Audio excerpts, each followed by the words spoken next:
മനസ്സിലെന്താണ് YouTube തുടങ്ങി കഴിഞ്ഞാൽ നമുക്ക് കുറേ പൈസ കിട്ടുമല്ലോ എന്നുള്ള ഒരു തോന്നൽ മാത്രമേ ഉണ്ടായിട്ടുള്ളൂ. ആ ഒരു വന്ന വഴിയിൽ ഒരുപാട് ഇതുണ്ടായിട്ടുണ്ടായിരുന്നു. കളിയാക്കലുണ്ടായിട്ടുണ്ട്, ഒറ്റപ്പെടുത്തലുണ്ടായിട്ടുണ്ട്, എന്താ പറയുക, എവിടെയും എത്തൂല എന്ന് പറഞ്ഞിട്ട് ചടപ്പിച്ച ആൾക്കാരുണ്ട്. ഇതൊക്കെ അതിലൂടെ കടന്നു പോയിട്ടുള്ള സംഭവങ്ങളാണ്. ഇത് തളർത്തിയിട്ടും അവിടുന്ന് വീണ്ടും എഴുന്നേറ്റിട്ട് വീഡിയോ ചെയ്ത ഒരാളാണ് കേട്ടോ ഞാൻ. എൻ്റെ വീഡിയോ കാണുന്ന നേരം കൊണ്ട് വേറെ വല്ല പണിക്കും പോയാൽ മതി എൻ്റെ മുഖത്ത് നോക്കി പറഞ്ഞ ആൾക്കാർ വരെയുണ്ട് കേട്ടോ. നല്ലത് പറയണവരുണ്ട്, മോശം പറയണവരുണ്ട്, കളിയാക്കിയിട്ട് പറയണവരുണ്ട്. വീഡിയോ തുടക്കക്കാരോട് അടക്കം പറയുന്നത് നമ്മൾ വീഡിയോ അപ്ലോഡ് ചെയ്ത ഉടനെ തന്നെ ഗ്രൂപ്പൊന്നും ഷെയർ ചെയ്യാണ്ടിരിക്കുക. നമ്മൾ ഒരു പൈസ കിട്ടണമെന്നുണ്ടെങ്കിൽ അതിൻ്റെ പിന്നിൽ കുറേ ഒരു കഷ്ടപ്പാടുണ്ട്. കുറച്ചൊന്നുമല്ല മക്കളെ, കുറേ ഉണ്ട്. അപ്പം എല്ലാവരും സേഫായിട്ട് സുഖമായിട്ടിരിക്കുക. മഴക്കാലമാണ്, നല്ല കാറ്റും ഒക്കെ ഉണ്ട്, നന്നായിട്ടുണ്ടായിരുന്നു. Hello, welcome back to my YouTube channel. അപ്പോൾ എൻ്റെ പുതിയ വീഡിയോയിലോട്ട് എല്ലാ കൂട്ടുകാർക്കും സ്വാഗതം. അപ്പോൾ എൻ്റെ എല്ലാ കൂട്ടുകാരും സുഖമായിട്ടിരിക്കുകയാണെന്ന് വിചാരിക്കണം. അപ്പോൾ ഇന്നത്തെ വീഡിയോ എന്താണെന്ന് വെച്ചാൽ, ഞാൻ യൂട്യൂബിൽ വന്നിട്ട് എനിക്കുണ്ടായിട്ടുള്ള ഒരു എക്സ്പീരിയൻസും അതേപോലെ യൂട്യൂബ് തുടങ്ങിയവർക്ക് വേണ്ടിയിട്ട് കുറച്ച് കാര്യങ്ങളും പറയാൻ വേണ്ടിയിട്ടാണ് ഞാൻ ഇന്നത്തെ ഒരു വീഡിയോ ആയിട്ട് വന്നത് കേട്ടോ. അപ്പോൾ പറയുകയാണെങ്കിൽ ഞാൻ യൂട്യൂബ് സ്റ്റാർട്ട് ചെയ്തിട്ട് ഇപ്പോൾ ഒരു 2.5 വർഷത്തോളമായി. 2.5 വർഷമായി. ആ 2.5 വർഷത്തിലൂടെ കടന്നു വരുന്ന സമയത്ത് അതിലൂടെ അനുഭവിച്ചിട്ടുള്ള കുറച്ച് കാര്യങ്ങളൊന്ന് ഷെയർ ചെയ്യാമെന്ന് കരുതി വന്നത് കേട്ടോ. അപ്പോൾ ഞാൻ യൂട്യൂബ് സ്റ്റാർട്ട് ചെയ്യാനുണ്ടായ കാരണം പൈസക്ക് വേണ്ടിയിട്ട് തന്നെയാണ്. അതിന് പൈസ കിട്ടുമെന്ന് കരുതിയിട്ട് തന്നെയാണ് ഞാൻ യൂട്യൂബ് സ്റ്റാർട്ട് ചെയ്തത് കേട്ടോ. അല്ലാന്ന് പറഞ്ഞാൽ അതൊരു നോണായിട്ട് മാറും. അതുകൊണ്ട് പൈസക്ക് വേണ്ടിയിട്ട് തന്നെയാണ് ഞാൻ യൂട്യൂബിൽ വന്നത്. ആ കൊറോണ ടൈം ഉണ്ടായിരുന്നല്ലോ, ആ ടൈമിലാണ് എനിക്ക് യൂട്യൂബ് തുടങ്ങിയാലോ എന്ന് ഞാൻ ഇങ്ങനെ ആഗ്രഹിച്ചുകൊണ്ടിരുന്നത്. പക്ഷെ ഒരു ചടപ്പ്, ഒന്നാമത് വരാതിരിക്കാനുള്ളൊരു ചടപ്പ് എന്തായിരുന്നു വെച്ചാൽ, ഇപ്പോൾ നമ്മളെ വോയിസിനെ, ഇപ്പോൾ വാട്സാപ്പിൽ വോയിസ് കൊടുക്കുമ്പോൾ തന്നെ നമുക്ക് നമ്മളെ വോയിസ് തന്നെ കേൾക്കുന്ന സമയത്ത് എന്തോ പോലെ തോന്നും കേട്ടോ. എനിക്ക് എൻ്റെ കാര്യം പറയണം, എന്തോ പോലെ തോന്നും. അപ്പം അതേപോലെ യൂട്യൂബിൽ ഇങ്ങനെ സംസാരിച്ചുകൊണ്ടിരിക്കുമ്പോൾ നമ്മൾ ഇങ്ങനെ ഇരുന്ന് സംസാരിക്കണമല്ലോ. അപ്പോൾ ആ സംസാരിക്കണ സമയത്ത് നമ്മളെ ഈ ഒരു സൗണ്ട് എങ്ങനെ ബോറാകുമോ അങ്ങനെ എന്നുള്ളൊക്കെ ഒരു തോന്നലും കാര്യങ്ങളൊക്കെ ഉണ്ടായിരുന്നു കേട്ടോ. അപ്പോൾ അതുകൊണ്ടൊരു ഉൾവലിയലായിരുന്നു. അപ്പം ഇങ്ങനെ ഈ വീഡിയോസ് കണ്ടു കഴിഞ്ഞാൽ ആൾക്കാർ ഞാൻ എന്താ പറയുക, അങ്ങനെയൊക്കെയുള്ള ആ ഒരു തോന്നലുണ്ടല്ലോ, ആ ഒരു തോന്നലായിരുന്നു സംഭവം. ഞാൻ അന്ന് ആ ടിക്ടോക്ക് ബാൻ ചെയ്യാത്ത സമയത്ത് അന്ന് ടിക്ടോക്കിലൊക്കെ കുറേ വീഡിയോസ് ഞാൻ ചെയ്തിട്ടുണ്ടായിരുന്നു. അപ്പം ആ ചെയ്തുകൊണ്ടിരുന്ന സമയം തന്നെ ടിക്ടോക്ക് എന്ന് പറയുന്നത് നമ്മൾ ലിപ് മൂവ്മെൻറ്റ് കൊടുക്കണമല്ലോ, നമ്മൾ സംസാരിച്ചുകൊണ്ടിരിക്കണമല്ലോ. അപ്പോൾ ഞാനത് കുറേ ചെയ്തിട്ടുണ്ടായിരുന്നു. അന്നേയുള്ള ആഗ്രഹമാണ് യൂട്യൂബ് സ്റ്റാർട്ട് ചെയ്യണം എന്നുള്ളത്. പിന്നെ ആ കൊറോണ ടൈമൊക്കെ എല്ലാം വന്നതിന് ശേഷം ഞാൻ വെറുതെ ഒരു വീഡിയോ ഞാൻ അപ്ലോഡ് ചെയ്തു. ഏതോ ഒരു ഹോട്ടലിൽ കയറിയിട്ട് എന്തോ ഒരു സാധനം കഴിക്കണ ഒരു വീഡിയോ, നമ്മളെ ഫേസോ കാര്യങ്ങളോ ഒന്നും ഇല്ലാണ്ട് ജസ്റ്റ് ഒന്ന് അപ്ലോഡ് ചെയ്തു. അപ്പോൾ അതിങ്ങനെ കുറച്ച് ആൾക്കാരിങ്ങനെ കണ്ടു കേട്ടോ. അപ്പോൾ അത് കഴിഞ്ഞതിന് ശേഷം ഞാൻ ജസ്റ്റ് ഒരു വീഡിയോ എടുത്ത് ഇങ്ങനെ ഇൻട്രൊഡക്ഷൻ കൊടുത്തുകൊണ്ട് ഞാൻ ഒരു വീഡിയോ ഇട്ട്, ഞാൻ അങ്ങനെ പുതിയ യൂട്യൂബ് ചാനൽ തുടങ്ങുന്നുണ്ട്, ഇന്നതാണ് പേര്, എല്ലാവരും സപ്പോർട്ട് ചെയ്യണം എന്ന് പറഞ്ഞിട്ട് ഞാൻ ഒരു വീഡിയോ ഇട്ട്. അത് കുറച്ച് ആൾക്കാർ ഇങ്ങനെ കണ്ടു. അപ്പോൾ എനിക്ക് ഒരു ഇൻട്രസ്റ്റിങ്ങിന് ആയിട്ട് ഒരു വീഡിയോ ഫസ്റ്റ് നമ്മളെ ഫേസും കാട്ടി ഇട്ട് കഴിഞ്ഞപ്പോൾ ഒരു ഇൻട്രസ്റ്റിങ്ങിന് തോന്നി. പിന്നെ ഇങ്ങനെ ഇടവിട്ട് ഇങ്ങനെ ഓരോ വീഡിയോ ഇങ്ങനെ ചെയ്യൽ തുടങ്ങി. അപ്പോൾ എനിക്ക് ഒരു ഇൻട്രസ്റ്റ് ഇങ്ങനെ തോന്നി, ഇത് കൊള്ളാം. പക്ഷെ വന്ന സമയത്തൊക്കെ മനസ്സിലെന്താണ്, യൂട്യൂബ് തുടങ്ങി കഴിഞ്ഞാൽ നമുക്ക് കുറേ പൈസ കിട്ടുമല്ലോ എന്നുള്ള ഒരു തോന്നൽ മാത്രമേ ഉണ്ടായിട്ടുള്ളൂ. പിന്നെയാണ് അങ്ങനെ 1000 സബ്സ്ക്രൈബും 4000 വാച്ച് അവറും ആയി കഴിഞ്ഞാലാണ് ചാനൽ മോണിറ്റൈസേഷൻ ആവണം എന്നുള്ളത് എനിക്കറിയായിരുന്നു. 1000 സബ്സ്ക്രൈബ് പെട്ടെന്നാകും, വാച്ച് അവർ എങ്ങനെയാണ് കയറി പോകണമെന്നൊന്നും അറിയില്ലായിരുന്നു. അത് YT സ്റ്റുഡിയോ ഒന്നും ഞാൻ എന്താ പറയുക ഇൻസ്റ്റാൾ ചെയ്തിട്ടൊന്നുമില്ല. സാധാ യൂട്യൂബിലോട്ട് പോകും, അങ്ങനെ സബ്സ്ക്രൈബ് മാത്രമേ നോക്കുകയുള്ളൂ. ഇത്ര സബ്ബായി എന്ന് മാത്രമേ നോക്കുകയുള്ളൂ. YT സ്റ്റുഡിയോ ഒന്നും എൻ്റെ അടുത്തില്ലായിരുന്നു. YT സ്റ്റുഡിയോയിലാണ് വാച്ച് അവർ എത്ര ആയി എന്നുള്ളതൊക്കെ അറിയുള്ളൂ. എൻ്റെ വിചാരം ഈ വാച്ച് അവറൊക്കെ ഇങ്ങനെ പെട്ടെന്ന് കയറി പോകുന്നുണ്ട് എന്നാണ് ഞാൻ കരുതുന്നത് കേട്ടോ. എനിക്കതിനെ പറ്റിയൊരു ഐഡിയ ഇല്ലായിരുന്നു സത്യമായിട്ട്. അങ്ങനെ നമ്മളെ അടുത്തൊരാളോ അങ്ങനെ ആരോ യൂട്യൂബ് തുടങ്ങിയപ്പോൾ എന്നോട് അവരാണ് പറഞ്ഞത് YT സ്റ്റുഡിയോ ഉണ്ട്, അതിൽ നോക്കണം, അതിൽ നോക്കിയാലാണ് ഇങ്ങനെ കാണുള്ളൂ. അങ്ങനെ YT സ്റ്റുഡിയോ ഇങ്ങനെ ഓപ്പൺ ആക്കിയപ്പോൾ അതിൽ വാച്ച് അവർ എത്ര കുറച്ച് അതായത് 200 300 അങ്ങനെ പോകുള്ളൂ. ഓരോ വീഡിയോ തിരി കയറി പോകണുള്ളൂ.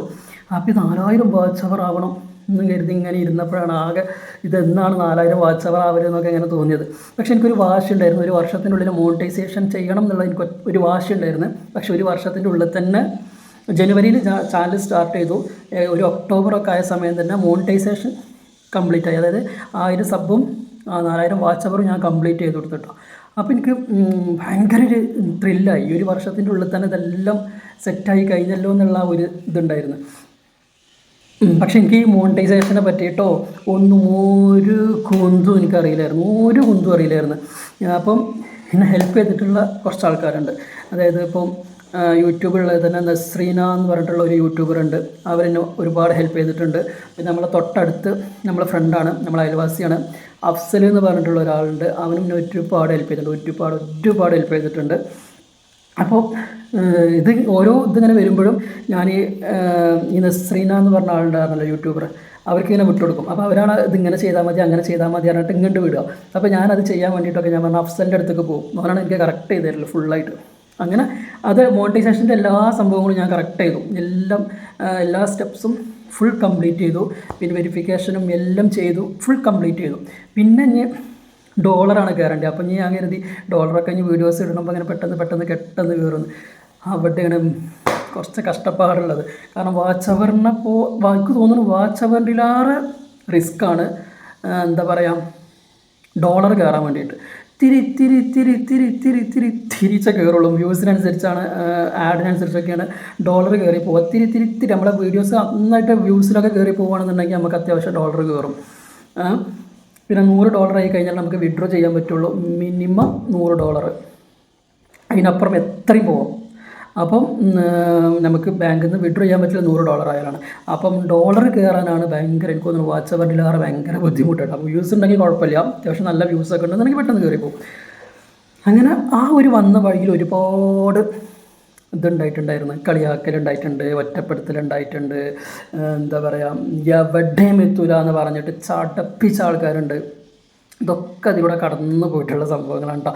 ഇതൊക്കെ ഞാൻ അതിന് മുമ്പ് ഒരു വീഡിയോയിൽ ഞാൻ പറഞ്ഞിട്ടുണ്ട്, വീണ്ടും അത് പറയണില്ല. നല്ല ചൂട് തയ്യാറാത്തോണ്ട് അത്രയേറെ ചടപ്പിച്ച്, അതായത് തളർത്തിയിട്ടും അവിടുന്ന് വീണ്ടും എഴുന്നേറ്റിട്ട് വീഡിയോ ചെയ്ത ഒരാളാണ് കേട്ടോ ഞാൻ. ആ ലെവലിൽ എന്നെ ചടപ്പിച്ചിട്ടുണ്ടായിരുന്നു വീഡിയോസ് കണ്ടിട്ട്. എൻ്റെ വീഡിയോ കാണുന്ന നേരം കൊണ്ട് വേറെ വല്ല പണിക്കും പോയാൽ മതി എന്ന് എൻ്റെ മുഖത്ത് നോക്കി പറഞ്ഞ ആൾക്കാർ വരെയുണ്ട് കേട്ടോ. അപ്പോൾ അതൊക്കെ കേട്ട സമയത്ത് എനിക്ക് ഭയങ്കര ഒരു ചടപ്പുണ്ടായിരുന്നു. ഞാൻ ചെയ്യണത് ആർക്കും ഇഷ്ടപ്പെടണില്ല, ആരും കാണുന്നില്ല, അങ്ങനെയൊക്കെ ഒരു ഇതുണ്ടായിരുന്നു. പിന്നെ എനിക്കിങ്ങനെ തോന്നി ഇത്രയും, അതായത് മോണിറ്റൈസേഷൻ വരെ എനിക്കൊരു വർഷത്തിൻ്റെ ഉള്ളിൽ എനിക്ക് ആക്കാൻ കഴിഞ്ഞു. അതിന് ശേഷം കേട്ടോ ഇവരൊക്കെ ഇത് പറഞ്ഞത്, എൻ്റെ വീഡിയോ കാണുന്ന നേരം കൊണ്ട് വേറെ വല്ല പണിക്കും പോയാൽ മതി എന്ന് പറഞ്ഞ ആൾക്കാർ വരെ ഉണ്ടെന്ന് പറഞ്ഞല്ലോ. അത് ഈ മോണിറ്റൈസേഷനൊക്കെ അതിൻ്റെ ശേഷമാണ് എന്നോട് പറഞ്ഞിട്ടുള്ളത്. അപ്പോൾ എനിക്കിങ്ങനെ തോന്നി ഒരു വർഷത്തിൻ്റെ ഉള്ളിൽ ഞാൻ ഇതെല്ലാം കംപ്ലീറ്റ് ചെയ്തു. പിന്നെ ഞാൻ എന്തിനത് സ്റ്റോപ്പ് ചെയ്യണം എന്ന് എനിക്ക് സ്വയം തോന്നിയതാണ് കേട്ടോ. ഞാൻ എന്തിനാണ് ഇവർ പറയണത് കേട്ടിട്ട് ഞാനിത് നിർത്തണം എന്ന് എനിക്ക് തോന്നിയത്. ഞാൻ എന്തിനിത് നിർത്തണം എന്ന് എനിക്ക് സ്വയം ഇങ്ങനെ തോന്നി. ഒരിക്കലും നിർത്തൂല, ഞാൻ ഇതുമായിട്ട് തന്നെ മുന്നോട്ട് പോവുള്ളൂ. ആരെന്ത് പറഞ്ഞിട്ടും കാര്യമില്ല, ആരെന്തും പറഞ്ഞോട്ടെ എന്നുള്ള ആ ഒരു രീതിയിൽ ഞാൻ മുന്നോട്ട് പോയി. ഇപ്പോഴും ഞാൻ മുന്നോട്ട് പോയിക്കൊണ്ടിരിക്കണം. ഞാനിപ്പോഴും വീഡിയോസ് ഞാനിതാ ഡെയിലി ഇല്ലെങ്കിലും 2 ദിവസം കൂടുമ്പോൾ വീഡിയോസ് ഞാൻ അപ്ലോഡ് ചെയ്യുന്നുണ്ട്. നല്ലത് പറയണവരുണ്ട്, മോശം പറയണവരുണ്ട്, കളിയാക്കിയിട്ട് പറയണവരുണ്ട്, എൻ്റെ വീഡിയോസൊക്കെ അടിപൊളിയാണെന്ന് പറയണവരുണ്ട് കേട്ടോ. അപ്പോൾ തന്നെ മനസ്സിലാക്കുക ഇത് ആളൊരു മാതിരി കയറ്റുകയാണെന്നുള്ളത്. അങ്ങനെ പറയണവരുണ്ട്. അപ്പോൾ ആരെന്ത് പറഞ്ഞാൽ നമുക്ക് നല്ലത് പറയുമ്പോൾ നമുക്ക് മനസ്സിലാക്കാൻ പറ്റും. നമ്മളെ കൂടെ നിൽക്കുന്ന ആൾക്കാരെ നമുക്ക് മനസ്സിലാക്കാൻ പറ്റും. ചടപ്പിക്കണവരെ കണ്ടാലും നമുക്ക് മനസ്സിലാക്കാൻ പറ്റും, കളിയാക്കണവരെ കണ്ടാലും മനസ്സിലാക്കാൻ പറ്റും, ഒക്കെ പറ്റും. അപ്പോൾ ഇങ്ങനെ പറഞ്ഞു കഴിഞ്ഞാൽ കുറേ പറയാനുണ്ടാവും. അപ്പോൾ ഇതിങ്ങനെ ലെങ്ത്ത് ഇങ്ങനെ കൂടിക്കൊണ്ടിരിക്കുകയാണ്. പിന്നെ എനിക്കിപ്പോൾ അടുത്ത് എനിക്ക് പറയാനുള്ളത്, ഇപ്പോൾ യൂട്യൂബ് തുടങ്ങിയ ആൾക്കാരുണ്ടല്ലോ അവരോട് കുറച്ച് കാര്യങ്ങൾ പറയാനുണ്ട്. അതായത് ഡെയിലി വീഡിയോസ് ഇടുക, ഡെയിലി വീഡിയോസ് ഇടുക. അപ്പോൾ ചിലപ്പോൾ വ്യൂസ് കുറവാകും, ചിലപ്പോൾ വ്യൂസ് കുറച്ചുണ്ടാവും, ചിലപ്പോൾ വ്യൂസ് തീരെ ഉണ്ടാവില്ല. ഒരിക്കലും നിർത്താൻ നോക്കരുത്, ഒരിക്കലും നിർത്തരുത്. ഇത് വ്യൂസ് ഇല്ല, ഇതൊന്നും മുന്നോട്ട് പോയി കഴിഞ്ഞാൽ ഒന്നും കിട്ടൂല, ഒന്നും ആവൂല, ഞാൻ നിർത്തുകയാണ് ഒരിക്കലും പറയരുത്. കാരണം ഒരു ദിവസം എല്ലാം ശരിയാവും, ഒരു ദിവസം ക്ലിക്കാവും. എൻ്റെ ഒരു ഫ്രണ്ട് ഉണ്ടായിരുന്നു, ഓള് എനിക്ക് വിളിച്ചിട്ട് ഇടയ്ക്കിടയ്ക്ക് പറയും, കാണുമ്പോൾ പറയും, എടാ എനിക്ക് വ്യൂസ് ഇല്ലടാ, എന്താടാ ചെയ്യേണ്ടി, ഞാൻ വീഡിയോ നിർത്തുകയാണ്, ഞാൻ അപ്ലോഡ് ചെയ്യണില്ല, അതൊക്കെ എനിക്ക് ഭ്രാന്ത് വരുന്നുണ്ട് എന്ന് വരെ എന്നോട് പറഞ്ഞിട്ടുണ്ട് അവളെ. അപ്പോൾ ഞാൻ പറഞ്ഞത് ഒരിക്കലും നിർത്തരുത്.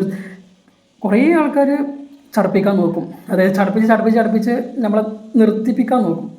നിർത്തരുത്. ഞാൻ അവളോട് പറഞ്ഞു തന്നെ ഒരിക്കലും നിർത്തരുത്. ഒരു ദിവസം വീഡിയോ ക്ലിക്കാവും, ആ ക്ലിക്കായി കഴിഞ്ഞാൽ പിന്നെ നമ്മളെ വീഡിയോസൊക്കെ ബാക്കിലുള്ളതൊക്കെ ഇങ്ങനെ കയറി പോകും. അപ്പം കണ്ടിന്യൂസ് ആയിട്ട് വീഡിയോസ് ഇടുക. ഡെയിലി ഇപ്പോൾ വ്യൂസ് കുറവാണെന്നൊന്നും ചിന്തിക്കരുത്. ഡെയിലി വീഡിയോസ് അപ്ലോഡ് ചെയ്തുകൊണ്ടിരിക്കുക. പറ്റുന്ന തരത്തിൽ ഷോർട്സും അതേപോലെ തന്നെ അപ്ലോഡ് ചെയ്തുകൊണ്ടിരിക്കുക. ഷോർട്സിൽ നിന്ന് സബ് കൂടാൻ ഷോർട്സ് ഇടണത് നല്ലതാണ്. പെട്ടെന്ന് സബ്സ്ക്രൈബ് കൂടും. വാച്ച് അവർ കൂടണം എന്നുണ്ടെങ്കിൽ നമ്മൾ ഒരു 8 മിനിറ്റിൻ്റെ ഒരു മിനിമം ഒരു 8 മിനിറ്റ് വെച്ചിട്ടെങ്കിലും വീഡിയോ അപ്ലോഡ് ചെയ്യുക. ഡെയിലി അപ്ലോഡ് ചെയ്യാൻ പറ്റണില്ല എന്നുണ്ടെങ്കിൽ ആഴ്ചയിലൊരു 4 വീഡിയോസെങ്കിലും അല്ലെങ്കിൽ 3 വീഡിയോസെങ്കിലും അപ്ലോഡ് ചെയ്യുക. പിന്നെ ബാക്കിയുള്ള ദിവസം ഷോർട്ടും അപ്ലോഡ് ചെയ്യുക. ഒരിക്കലും നിർത്തരുത്. ചിലപ്പം സ്വന്തം വീട്ടിൽ നിന്ന് തന്നെ ചിലപ്പോൾ പറയും നിർത്തിക്കോ എന്താണ് എൻ്റെ വീഡിയോ എവിടെ എത്തണം ഞാനൊക്കെ ചില വീട്ടിൽ നിന്ന് വരെ ചിലപ്പോൾ തളർത്തലുണ്ടാവും. തളരരുത്.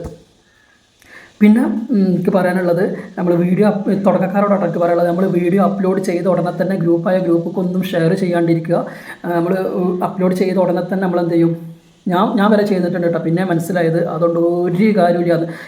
ഞാൻ വരെ ചെയ്തിട്ടുണ്ട്. അപ്ലോഡ് ചെയ്ത ഉടനെ തന്നെ വാട്സപ്പ് എടുക്കും. ഗ്രൂപ്പ് അതായത് കുറേ ഗ്രൂപ്പ് ഉണ്ടാവുമല്ലോ, family group, school group, college group, friends group എന്നൊക്കെ പറഞ്ഞിട്ട് കുറേ ഗ്രൂപ്പ് ഉണ്ടാവുമല്ലോ. ആ ഗ്രൂപ്പൊക്കെ അപ്പം തന്നെ അങ്ങോട്ട് ഷെയർ ചെയ്ത് വിടും. അങ്ങനെ ഒരിക്കലും ചെയ്യരുത്. അതേമാതിരി നമ്മൾ ഗ്രൂപ്പ് അല്ലാണ്ട് ഓരോ ആൾക്കാർക്ക് നമ്മൾ ഷെയർ ചെയ്ത് കൊടുക്കും. ഒരിക്കലും ചെയ്യരുത്. കാരണം നമ്മളുടെ വീഡിയോ കാണുമെന്ന് ഉറപ്പുള്ള ആൾക്കാർക്ക് മാത്രം ഷെയർ ചെയ്ത് കൊടുക്കുക. അത് അപ്ലോഡ് ചെയ്ത ഉടനെ തന്നെ അല്ല, ഒരു ദിവസം കഴിഞ്ഞതിന് ശേഷം കാണുന്ന ഉറപ്പുള്ളവർക്ക് മാത്രം കേട്ടോ, അല്ലാത്തവർക്ക് ഒരിക്കലും ചെയ്യരുത്. കാരണം ഇപ്പോൾ ഒന്നും വേണ്ട, ഇപ്പോൾ ഗ്രൂപ്പൊക്കെ ഷെയർ ചെയ്ത് കഴിഞ്ഞാൽ എത്ര ആൾക്കാർ നമ്മളെ വീഡിയോ കാണുന്നുണ്ടെന്ന് ആ വീഡിയോ നോക്കി അറിയില്ലേ. അങ്ങനെ ഒരിക്കലും ചെയ്യരുത്. കാണുന്ന ഉറപ്പുള്ള ആൾക്കാർക്ക് മാത്രം നമ്മൾ ഷെയർ ചെയ്ത് കൊടുക്കുക.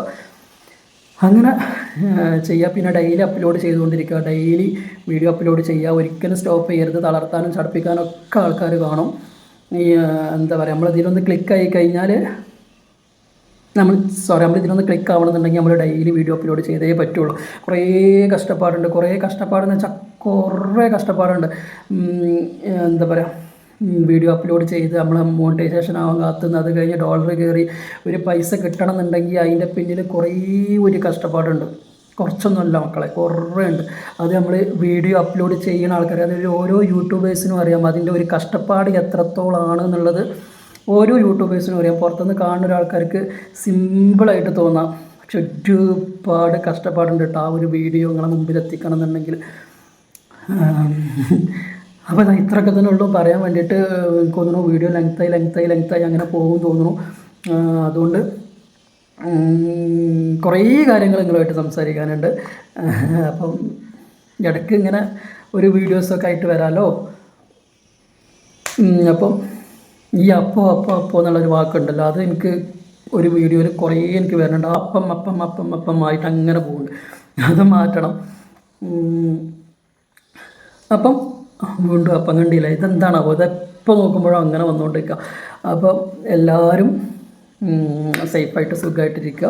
മഴക്കാലമാണ്, നല്ല കാറ്റും ഒക്കെ ഉണ്ട്, നന്നായിട്ടുണ്ടായിരുന്നു കേട്ടോ. അപ്പോൾ ഇത്രയൊക്കെ തന്നെ ഉള്ളൂ പറയാൻ.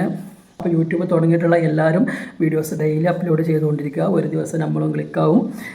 നമ്മളും യൂട്യൂബ് പൈസ, നമുക്കും യൂട്യൂബ് വരുമാനം കിട്ടിത്തുടങ്ങും. അതുകൊണ്ട് ഒരിക്കലും സ്റ്റോപ്പ് ചെയ്യരുത്. നിരന്തരം വീഡിയോസ് ഇട്ടുകൊണ്ടിരിക്കുക. പറയുന്നവർ പറയട്ടെ, ഇതിലെ കേൾക്കുക, ഇതിലെ വിടുക. അത്ര മാത്രം ചിന്തിച്ചിട്ട് ഡെയിലി വീഡിയോസ് അപ്ലോഡ് ചെയ്തുകൊണ്ടിരിക്കുക. ഓക്കെ, അപ്പോൾ ഏതായാലും ഞാനിവിടെ നിർത്തുകയാണ്. നമുക്കിനി പുതിയൊരു ടോപ്പിക്കുമായിട്ട് പുതിയൊരു വിഷയമായിട്ട് നമുക്കിനി വീണ്ടും കാണാം. അതുവരേക്കും ടാറ്റാ.